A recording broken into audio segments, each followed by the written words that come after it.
so much, Kellen, for this opportunity to know more about our company. My name is Ndlovu. I'm the CEO and the founder member of QP Drone Tech. And QP Drone Tech is a commercial drone company, but we've got a social impact vehicle known as South Africa Flying Lab. Thank you.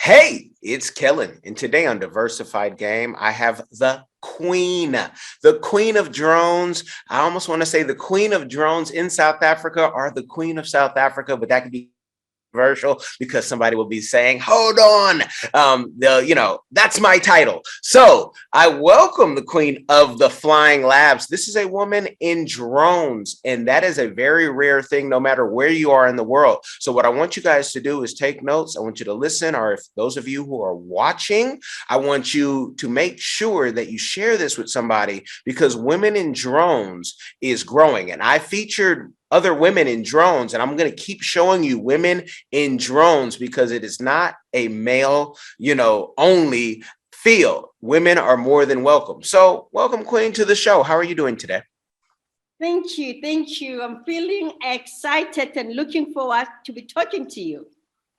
Well, I want you to talk to the people and tell them, what do you do at Flying Labs and all the other ventures that you're in? And I also want you to tell them, why do you do it? How did you get into it? And of course, how difficult it was being a woman, an African woman, getting into the field. I know that's all a lot, but take your time and feel free to share your story. Okay, now thanks so much for the opportunity and for the invite, of course. Yes, the whole drone story started 3 years ago because I've been into business for a long time, I think more than 20, 25 years, but 4 years ago, actually, I decided to go into a tech space, but I knew my limitations. So I said, let me go back to a business school to learn about technology. Since I'm not an engineer by qualification, but I'm more of a technopreneur.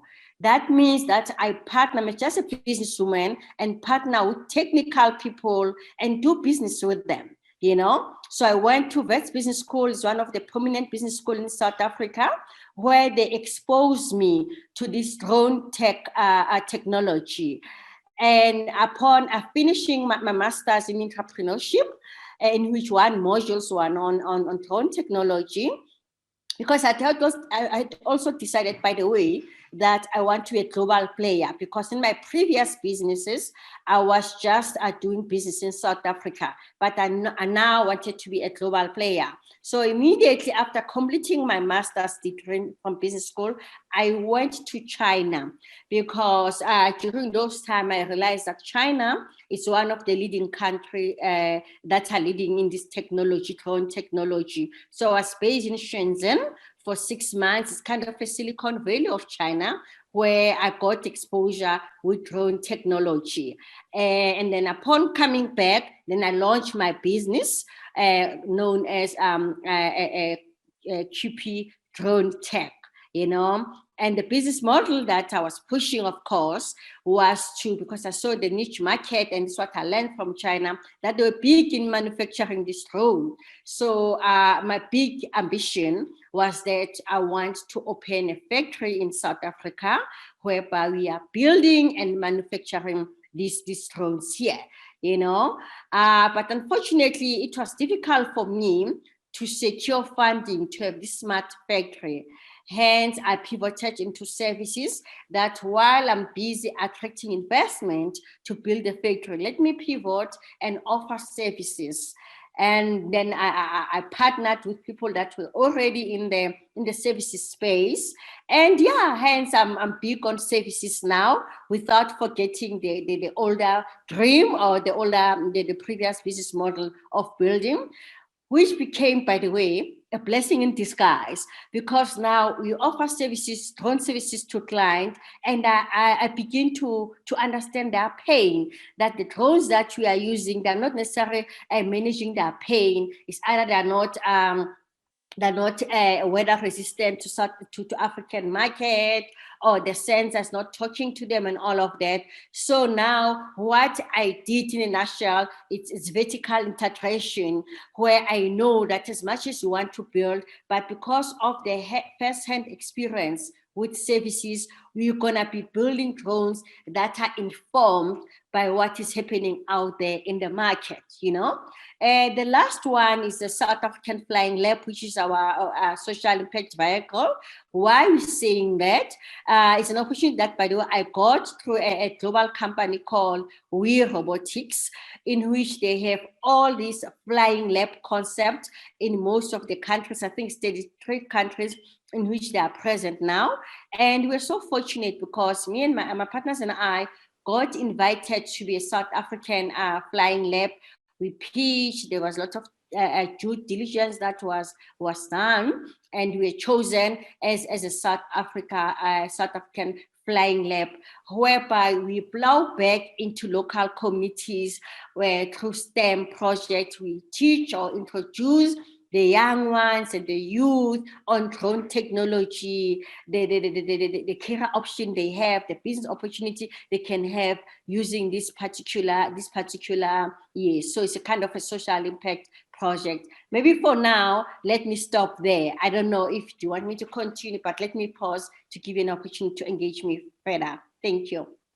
Well, yes, no, that's great stuff. And some people will be listening and saying, "Wait, I didn't know there was a Black drone company," but your drones are very, I mean, they look high end. They're not the typical thing we're just flying. I mean, you have a drone that's carrying a bullhorn, and I assume that's for serious messaging. If there's a serious, maybe a tsunami or something coming, or if you need help. I also could see politicians using that. So instead of driving around, they have the drones. Vote for so and so. Vote for Julius Malema. Vote for Julius Malema. Vote for Julius Malema. Yeah. So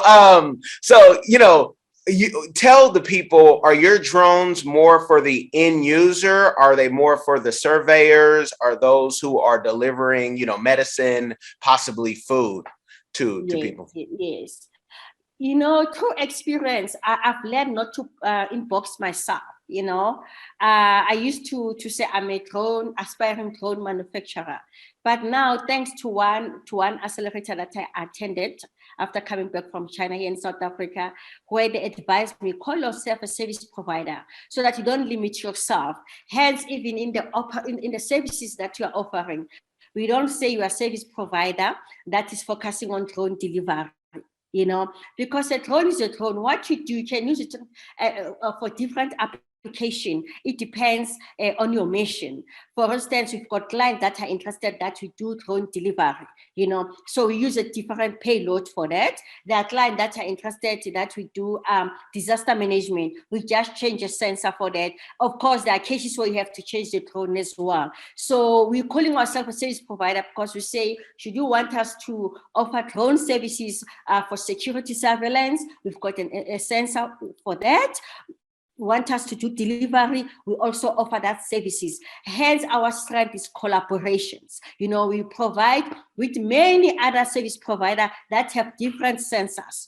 For instance, there's one client who says he's interested that we do the surveys for mineral extraction. We took that assignment because we know we've got a partner that does that. So we are a service provider that can play around with different sensors. It depends on our client needs. We do building condition assessment, 3D modeling, security surveillance,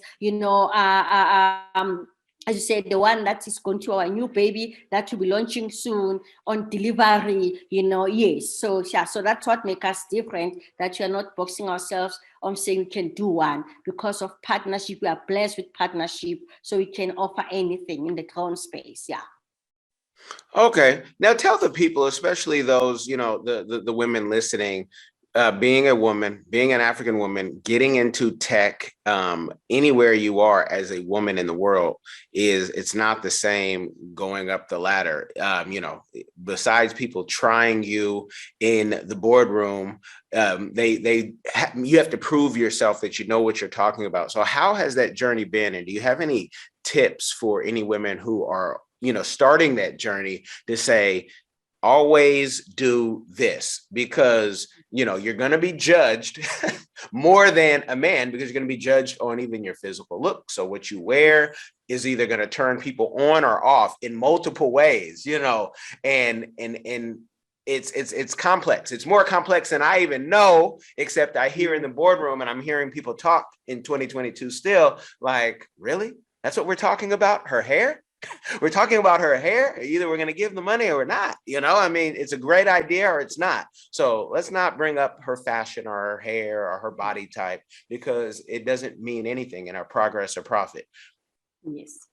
No, you have just nitpicking the part. It's like that. It's been a difficult journey, but something doable, achievable, and actually become successful. But I need to be honest that it hasn't been difficult because of all what you've cited as well.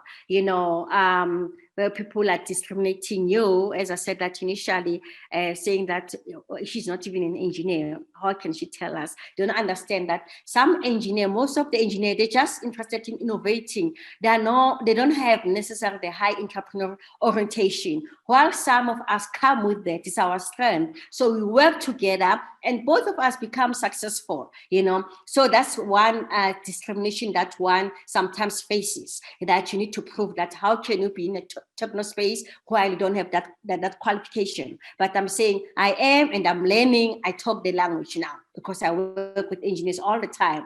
So that's one. The other one is also based on, say, because of your skin color and all of that. You find that people that are lucky. I can't say that I like, because it means then I'm not lucky. That they belong to a certain race. It's easier for them to penetrate the industry. Unlike some of us, there's a lot of doubt. You have to prove yourself and all of that, but it's worth it. It's worth it. And this is the journey that I am, and it's beginning to pay off, because I had to earn the respect. I didn't give up. I didn't give up that I'm not going to make it because I'm a woman, I get discriminated, or I don't have the resources that my other counterparts, like established company, have.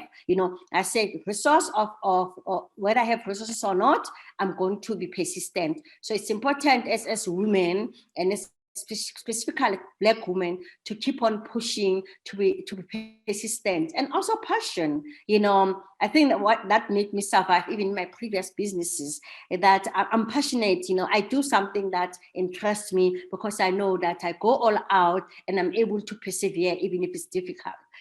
So those are some of the things that kept me going. And the issue of knowing yourself as a woman, self-knowledge. Where are your strengths? My strength is business development. My strength is collaboration, and I exploit it. I approach companies that I know you're good operationally, you have these tools, but maybe you're not interested in only focusing on and getting business for yourself.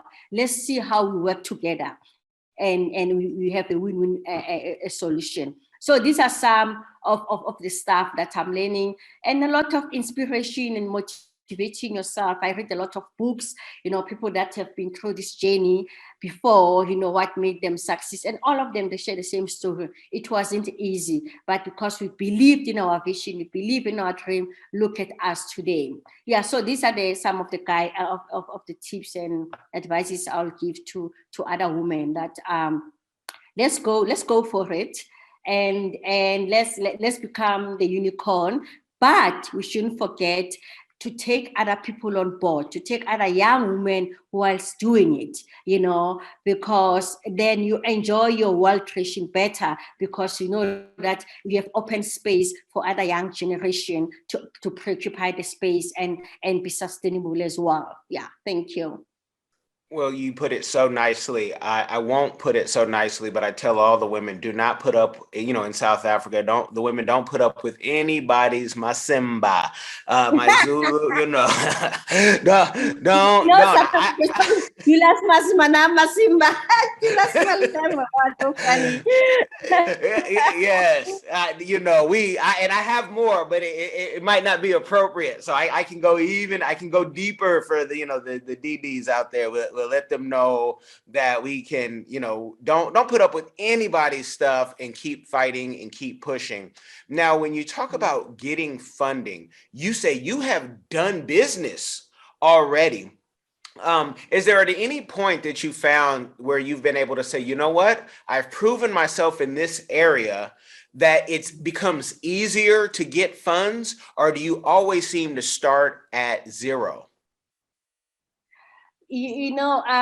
Contrary to that is that with my previous business, I was more of management consultant, so I didn't need a lot of a financial capital to start my business. I'll just sell my professional services. For the first time in the tech space, it's quite the opposite.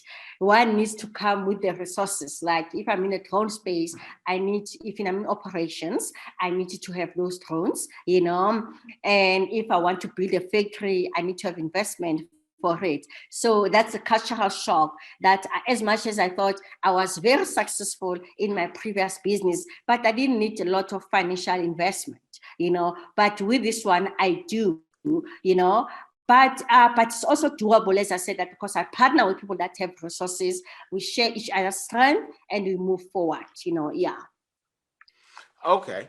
And when getting that funding, and this is for anybody who is looking for funding, sometimes people say, only if I had this investor, then things, I could take it so much further. How important do you think it is to already have, everything in place, and that you're going to do it whether the investor comes or not? It's just a matter of time, because some people think if they get that money, it's like they hit the lottery, and that they're going to not just be able to finance their business, finance their life, all their problems, their wife and, their kids are all going to fall in line and start listening to them because they've proven themselves. So how important is it to already have your business plan intact? Yes, it's very crucial. It's very crucial.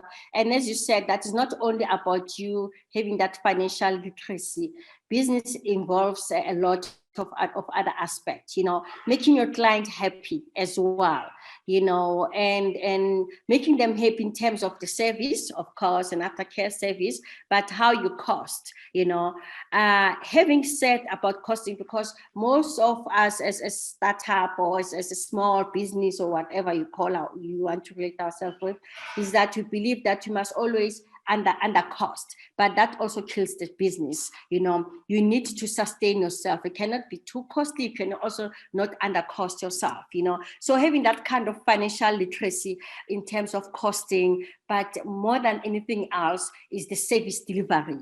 How do you service your client? Are you making them happy? You're not doing scope tripping. The outcome and the product that the clients are happy with. That's very, very important. And I would like also to emphasize that with business, what I've learned in the process is not about also getting funding.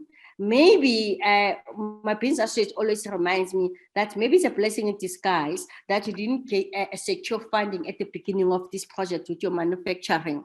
You can actually self-fund yourself, because with the money that you secure during service, because now you're into operation, you go to client and offer them drone services in mining, agriculture, disaster, and all of that. So the money that one is getting there is going to assist us, to build the factory. So the funding won't be as capital intensive, unlike before where I didn't have anything, but I'm able to negotiate better and also negotiate better with terms and conditions with my potential funders, because I've learned the trade, but also I'm an equity partner in terms of financing. I don't know if you understand what I'm talking about.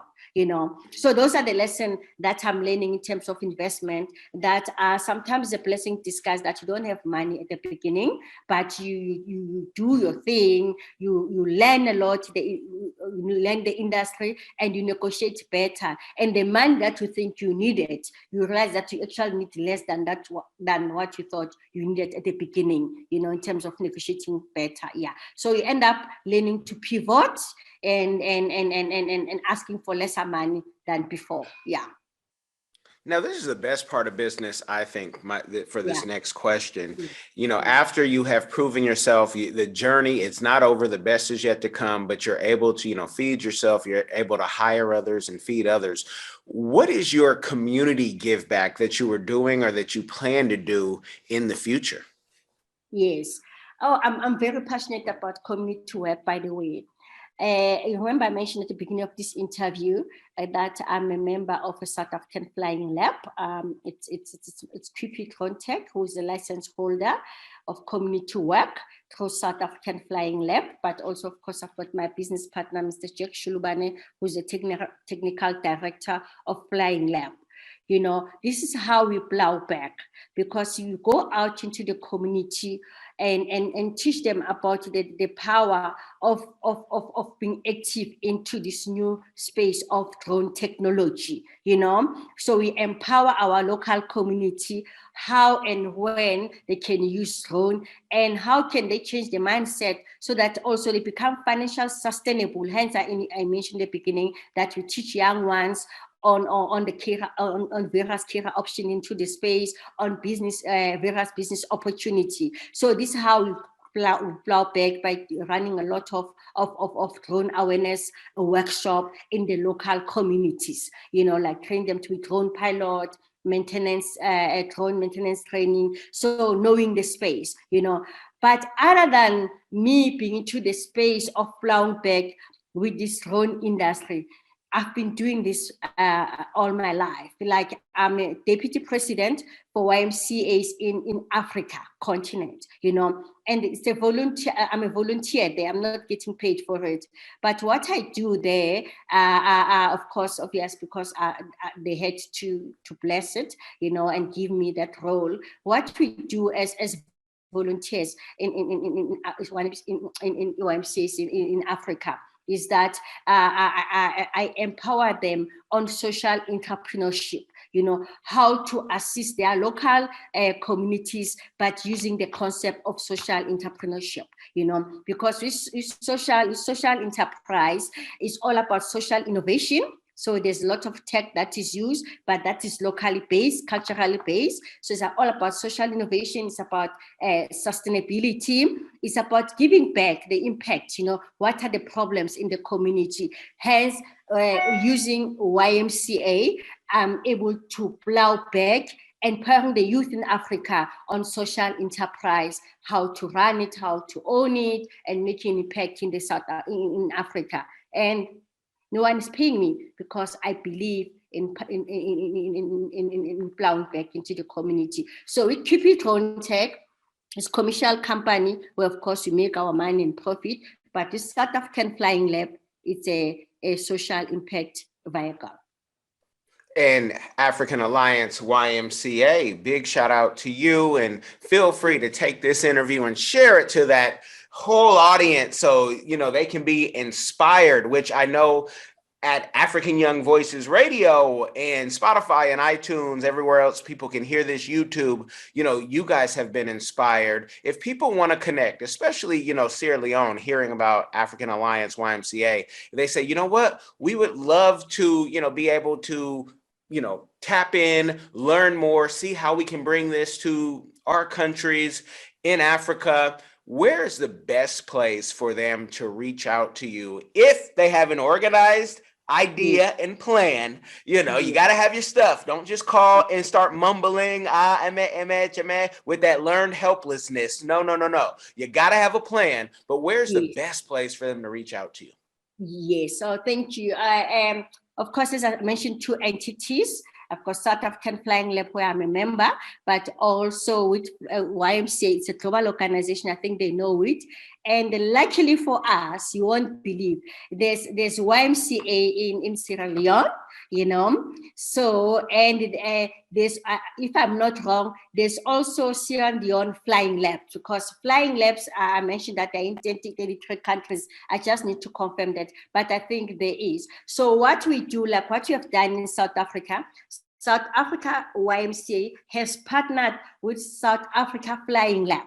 You know, it's where, because YMCA comes with a database of youth that are hungry for knowledge, hungry for tech business opportunities. So hence the partnership. So we can apply the same principle with Sierra Leone, whereby a YMCA in Sierra Leone partners with Flying Lab that is based there, and the rest will be history. But they can also Google African Flying Lab. I'm sorry, African Alliance.